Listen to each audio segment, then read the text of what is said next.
鏡頭轉來國內關心政治方面的消息，馬英九基金會財政紀律案風波繼續在咧傳。馬英九基金會執行長戴夏玲今日透早在咧律師抑個會計師參政國安會秘書長兼朴聰等人的陪同之下，同齊召開記者會，因也提出小白事證來反擊。律師甲會計師攏講有人收不明的捐款，嘛講這小白是做了無清無楚。戴夏玲嘛懷疑調查小組因為私人的情誼，或者是特定的目的，有專工咧包庇蕭玉琴甲王公主。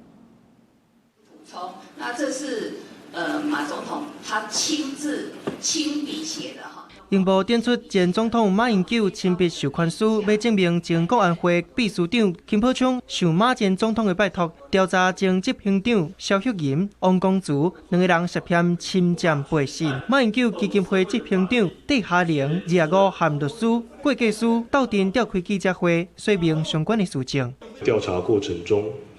確實有發現有馬英九基金會的這個成員，在外收受不明捐款。卻依規定入賬，也未向董事會報告，更有面對會計師就財務事項詢問時，有做出不實陳述的行為。在115年的2月10號到年終尾牙的時候呢，等於說前執行長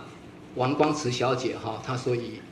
現金的方式發放給員工。對於說我們現金的來源為何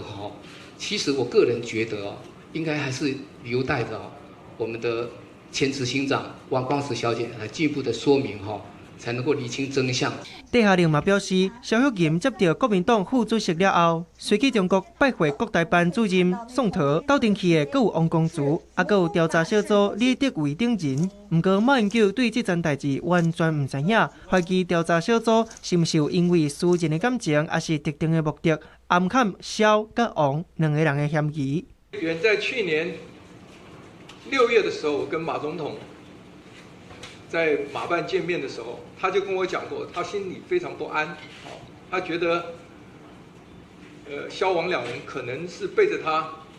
常常跑大陸，他都不知道他們做什麼事，他覺得不安。蕭玉琴發聲明表示，伊真感謝馬前總統，嘛理解馬總統即馬的狀況，才會針甲即馬馬英九基金會指控的罪名，經過調查小組查證了後，確定並無不法。對於任何想要利用馬前總統，要用不實的資訊對伊造成傷害的人，會採取法律行動。記者綜合報道。